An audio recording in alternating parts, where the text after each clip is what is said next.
ঐক্যমত্য কমিশনের আজকের বৈঠকে তিনটি বিষয় নিয়ে আলোচনার কথা। এখন পর্যন্ত প্রথম যেই এজেন্ডাটি ছিল যে জাতীয় সাংবিধানিক কাউন্সিল এনসিসি, যার মাধ্যমে রাষ্ট্রীয় ও সাংবিধানিক গুরুত্বপূর্ণ পদে নিয়োগের ব্যবস্থাটি হবে, সেই এনসিসি প্রক্রিয়াটা নিয়ে এখন পর্যন্ত আলোচনা চলমান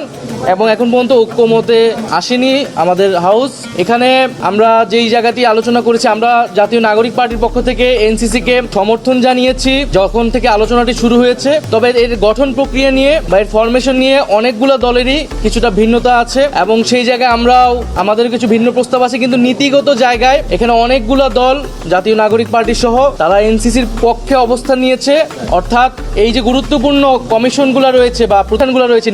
প্রধানত নির্বাচন কমিশন নিয়ে অনেক আলোচনা হয়েছে, কারণ বিগত সময়ে আমাদের অভিজ্ঞতা আমরা জানি এই নির্বাচন কমিশন বা এই ধরনের গুরুত্বপূর্ণ প্রতিষ্ঠানকে কিভাবে দলীয়করণ করা হয়েছে তার নিয়োগের মাধ্যমে। ফলে নির্বাচন কমিশন, দুদক, পিএসসি অথবা মানবাধিকার কমিশন, এই কমিশনগুলোতে কোনোভাবেই আগের যে আইন, আগের যে সিস্টেম, সেই সিস্টেমে নিয়োগ আমরা সমর্থন করি না। ঐক্যমত্য কমিশনের পক্ষ থেকে একটা প্রস্তাবনা রয়েছে, আমরা বলেছি যারা বিরোধিতা করছেন তাদের কাছে যদি এর বিকল্প কোনো প্রস্তাবনা থাকে যে আমাদের কনসার্নটাকে অ্যাড্রেস করতে হবে যে এই কমিশনগুলো যাতে নিউট্রাল থাকে, দলীয়করণ না হয় এবং রাষ্ট্রের সবার আস্থা যাতে এই প্রতিষ্ঠানগুলোর উপর থাকে, যারা নিয়োগপ্রাপ্ত হচ্ছেন তাদের উপরে থাকে, সেই বিষয়টা যাতে নিশ্চিত করা হয়। তো সেই আলোচনাটা এখনো চলমান এবং আমরা